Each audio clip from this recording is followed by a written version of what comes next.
بھائی جب بچے روکے جائیں گے اس لیے کہ اولاد زیادہ ہوگی تو ان پہ خرچ ہوگا، جب خرچ ہوگا تو پیسے کم ہو جائیں گے، تو وہی فلسفہ تو ابا پہ بھی آتا ہے نا صادق.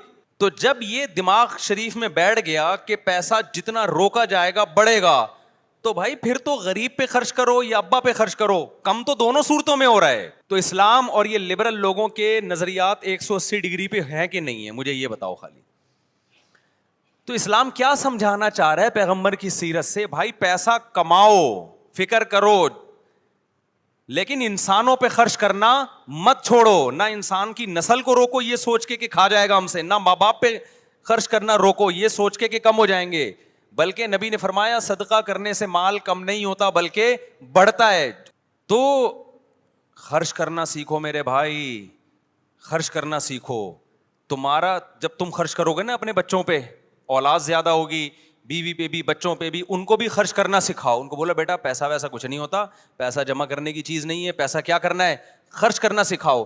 جب تک آپ کے پاس 2 ہاتھ اور 2 پاؤں سلامت ہیں، سورس آف انکم ہے آپ کے پاس. وہ بیچارہ وہ کروڑ پتی آدمی آیا کس علاقے کا تھا، میں وہ علاقے کا نام نہیں لوں گا، وہ علاقے والے غصے ہوں گے، ہم لوگ کو بدنام کرتے رہتے ہیں مفتی صاحب.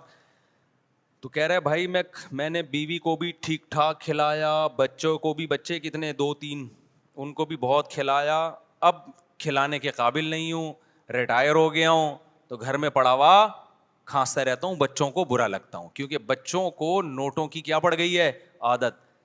بچوں نے بڑی عیاشی کی ہے، بڑی گاڑیوں میں، 2-3 بچے گاڑیوں میں گھومتے رہے ہیں، اب وہ ٹینشن لے نہیں سکتے. دولت مند لوگ یا جو بے دین لوگ ہیں ان کی جوانی کو دیکھ کر کبھی بھی دھوکے میں نہ آیا کرو. یہ تھوڑے دن کا ان کے مزے ہوتے ہیں، اس کے بعد جب ان کی عمر بڑھنے لگتی ہے ان میں آپس میں ریلیشن نام کی کوئی چیز نہیں ہوتی. اور ہم نے غریبوں میں دیکھے ہیں 10-10 سال ہو گئے باپ کو کومے میں گیا ہوا ہے، بیٹا باپ کی چارپائی نہیں چھوڑتا کہ ابا کو کس وقت کس چیز کی ضرورت پڑ جائے گی. کہیں جاتا ہے تو دوسرے بندے کو کھڑا کر کے جاتا ہے.